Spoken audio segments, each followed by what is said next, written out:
Alright, alright. Gandang gabi sa inyong lahat. Gandang araw saan man kayong panig ng mundo. Magandang araw at God bless you sa inyong lahat. At ngayon, subaybayan natin ang pagsasalita ni Atty. Glensong sa Veteran Hospital. Pagbisita niya kay Atty. Lopez na pinakulong ng Tuadcom na ang nag-contempt si convicted Castro mga idol, kaya kailangan siya yung dapat ikulong. Kaya ang tanong mga idol, insufficient kaya o may kaso nga ba ang sinabi ni BP Sara Duterte na pagpatay? So yan po ang katanungan. Comment po kayo sa comment section kung insufficient mo ba o may kaso. At papaliwanag ni Atty. Glensong, matutunghayan nyo. So, salamat po. Mga tol, kung hindi pa po kayo nakapag-subscribe sa channel na ito, paki-subscribe nyo po. Utang na loob ko sa inyo ang pag-subscribe nyo at pindutin nyo na rin po ang notification bell para sama-sama tayong mapakinggan ang lahat ng i-upload natin. So, salamat sa inyong lahat. So, ito na nga, si Atty. Glensong. Share this or upload this video. Magandang araw po sa inyong lahat. Yan po, si Atty. Glensong. Itong sasabihin ko, hindi po ito haka-haka, hindi po ito marites, hindi po ito opinion, at hindi po ito teorya. Ito ay totoong nangyayari. Sabi ni Marcos doon sa statement niya, reaction niya doon sa sinabi. Yan po yung nag-react si Marcos. Diba sabi niya may kinausap siyang tao sa at kapag pinatay siya, sinabing assassination. Pinarihin mo itong tatlo. Yung tatlong udas. Si Bongbong Marcos, alias drug addict number 1. Pangal, si Lisa Marcos, the first drug pusher lady of the Philippines. At si Idiot Romualdez, Martin Romualdez. Idiot kasi bobo. Maniwala ka sa akin, kasama ko yan. Congressman siya, congressman din ako, bobo yan. Walang alam yan. Yan ang tawag ni Atty. Glensong kaya tambaloslos, bobo, idiot, idiotic. Iba ang pangalan ni Atty. Glensong kay tambaloslos. Si Inday BP Sara tambaloslos ang tawag niya. Yan na nga po. Yep. Natandaan ko po, nung pinatay po ng mga pulis yung personal aid ko na si Richard Santilla, habang naglalamay po ako sa kanya. Ayan po pinapaliwanag ni Atty. Glensong na ginagamit niya na ang salitang ayan. TV station, nagpapa-interview po ako. At tinatanong po ako palagi, hindi ka ba natatakot sa buhay mo? Ito palagi ang sagot ko sa radio, sa TV interview. Hindi po ako hihiga ng kabaho hanggang hindi ko silang pinpin. So ito yung sabi ko ha, hindi ako hihiga ng kabaho hanggang hindi ko silang pinpin. Ibig sabihin, Patuloy kayong manonood sa pagsasalita ni Atty. Glensong. Sa Veterans Hospital po yan.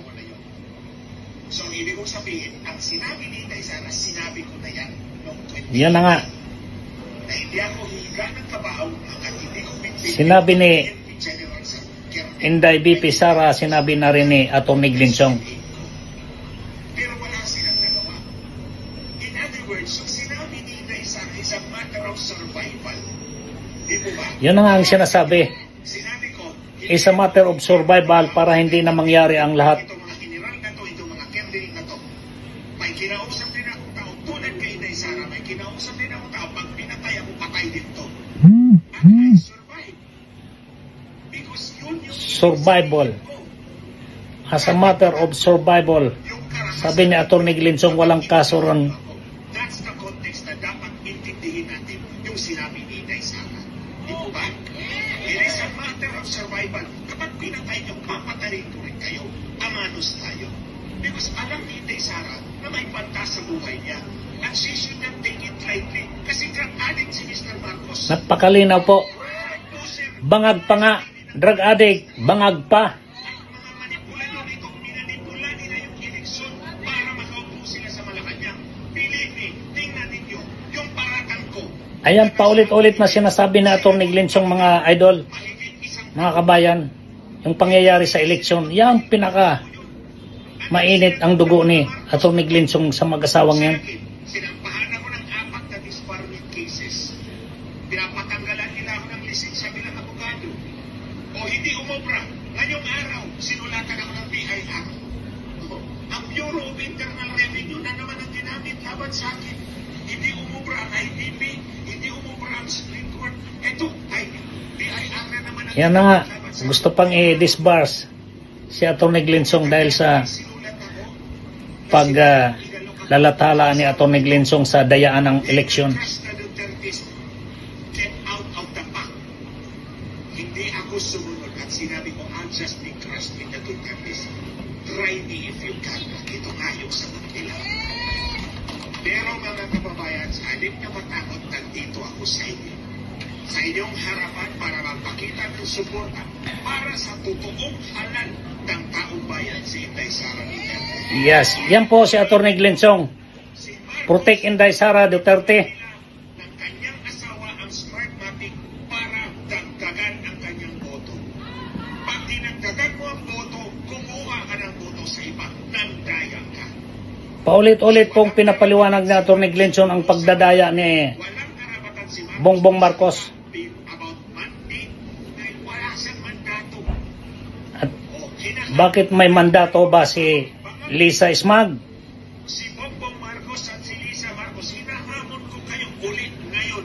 Sagutin niyo yung affidavit ko na minanipula ninyo yung eleksyon ninyo. Mahigit isang taon na yung affidavit ko nakatiwangwang dyan sa Facebook. Ayaw niyo akong sagutin.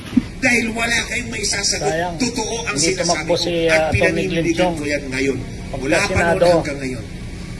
At pinanindigan ko rin na sa pagmanipula ng eleksyon, hindi kasali si Inday Sara. So kung ano man ang boto ni Inday Sara, 32 million, totoo yan. Kay Marcos, peke yan. At mantakin nyo. Ang peke pa, ang may lakas loob, mang-api sa totoong halal na tao bayan. Sa totoong pinili ng tao bayan. Di ba? Itong ginagawa nila kay Inday Sara, pang-aapi ito. Kung sinabi niya kayang pumatay ng presidente, kayang pumatay ng ordinaryong tao. Kung ito nga, Vice President Sinasabi ni of the Atty. Philippines, Glinsong mga sinaapi ninyo, paano na lang ang ordinaryong kabayan tao ko, bayan? mga idol. Kayo, mga Po kababayan, sa ito lang, 1.4 sila billion nagtatayo kada ng araw bagyo, yung 5 sa loob ng isang buwan, sunod-sunod. Karamihan sa Flood ating mga control. kababayan na biktima ng dusa. Anong ginagawa ng House of Representatives sa pamumuno ni idiotic Martin at saan Romualdez? napunta yung pera? Yun ang tanong ni Politika. Atty. Glinsong at Politika. ng mga tao. Saan napunta Maruming yung flood politika. control? Patuloy na sinisiraan si Inday Sara. Tinulong, of course, Ang tinulungan budget, kayo ng ayuda. Pero hindi 3.4 yan. billion kada Ang dapat araw. sagutin Tapos ninyo, kinikwestiyon bakit nila mga bumaha tol. ng ganyan Yung kalaki, kalawang? O bakit 11 nasira days yung pagkagasto ni kung nasaan yung 5,500 ating flood VP control Sara projects Duterte? ni Marcos? Either 11 days totoo na. yun, pero ninakaw ang pera, At o hindi natapos talaga rin totoo, katang-iisip dahil bunga ng ilagay sa kanyang mga project. pagkapama. O, di ba? Alam niyo mga kababayan, Ngayon, ayoko lang hindi sabihin nila ito, kine-question pero yung nagalit talaga ako kasi sinulatan flood na naman control ako ng project BIR. na wala naman pala. Palamurin itong mga animal na to. Okay, sige, Saan napunta Lisa yung mga Marcos, pera? makinig ka, ha? Tambalos-los. Bangag. Ibubulgar kita ngayong yawa ka. Kine-question nyo yung perang O ito, hindi ko dapat to sasabihin. Pero dahil kumukulo talaga yung dugo ko papunta rito, makababa pa yung travel ko traffic Minsan, di ba sabi ko sa inyo, 6 kami na technical na nagdi-dinner palagi sa bahay nila sa Nara Street sa Forbes Park. Ang nakaupo sa dulo si Lisa Marcos, si Bongbong Drug Addict Marcos dito sa kabila. 3 doon, 3 dito. So dito sa 3 dulo, ako yon. Tabi ko si Lisa Marcos. Kasi palagi niya akong kinakabit. Tala na, mag-yosi na tayo. Kami lang kasi yung nag-yosi. Sa 8 taon na yung 2 lang kaming nag-yosi, kaming 2. Ganang pumunta na kami sa garden, makinig ka Lisa Marcos, makinig ka, yawa ka talaga, animal ka. Nag-yosi na kami.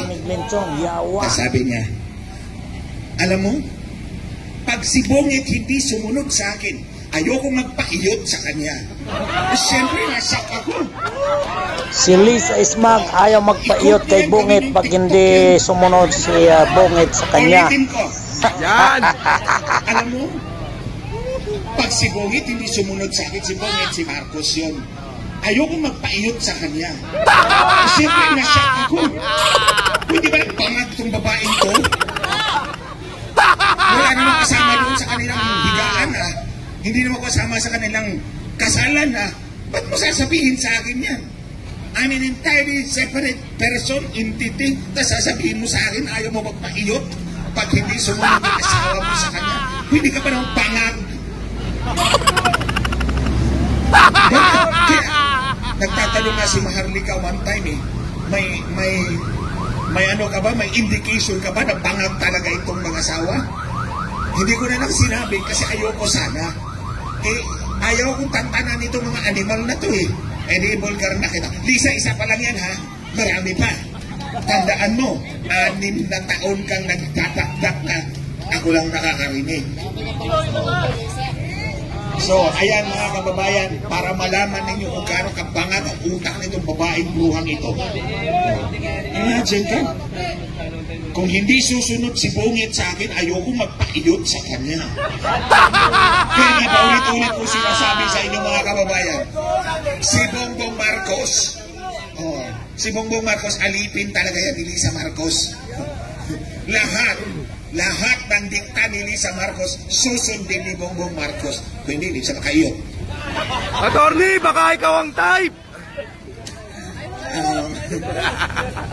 Hindi naman ako nag-addict o para patulan siya. Anyway, mga kababayan, we are faced with a graver issue today. Lahat tayo araw-araw ginagawa natin yung kailangan natin gawin para mabuhay. Pumili tayo ng mga leader natin na sana with a hope na kapag nakaupo sila, they will give us a better future, a better lives, di ba? Yun naman ang hangarin natin lahat, eh. Pero noon, kapag itong taong ito, si Marcos, akala natin totoo nanalo ng 31.8 million. Yung pala, minanipula lang pala nila. Siyempre, ang bangag mismo din ang nagsabi na tatagain niyo yung eleksyon. Diba? Si Lisa Marcos din. I have a meeting with the owners of Smartmatic. I need 2 technical guys, but not you because they hate you so much. Kaya paulit-ulit kong sinasabi to dahil itong laban na to between the Marcoses plus the idiot Romualdez and Inday Sara, walang ibang patutunguhan ito kundi manatili ang mga Marcos sa kapangyarihan. Ito yung target nila. Si Inday Sara, alam nila yon. Ito pa, insecure si Marcos kay Inday Sara. Napaka-insecure ni Marcos kay Inday Sara. Dahil alam niya, ito yung totoong mahal ng taong bayan. Ito yung totoong pinili ng taong bayan. Samantalang siya, kailangan pa niyang mandaya para lang tumapat yung boto niya. O, di ba? O, iba pa yan. Totoo yan. Manggagamit talaga. Manggagamit na walang utang na loob. Ikaw pa, ang may utang na loob na nakatulong sa kanila, letse. Ang sarap suntokin ng mga animal na to. Kung alam ko lang, sinuntok ko na. O, kapal ng mukha. Totoo yan. Ikaw na nga ang nakatulong sa kanila. Ikaw pa may utang na loob na nakatulong ka sa kanila. Okay, hanggang dito na lang po panonood natin kay Atty. Glensong. Salamat sa suporta nyo. Paki-subscribe na rin po at comment kayo kung nagustuhan nyo ang panonood natin kay Atty. Glensong. Patuloy natin suportahan at protektahan ang Inday BP Sara. Salamat. Gandang gabi, gandang umaga. God bless you all. Coach Joe Tolod.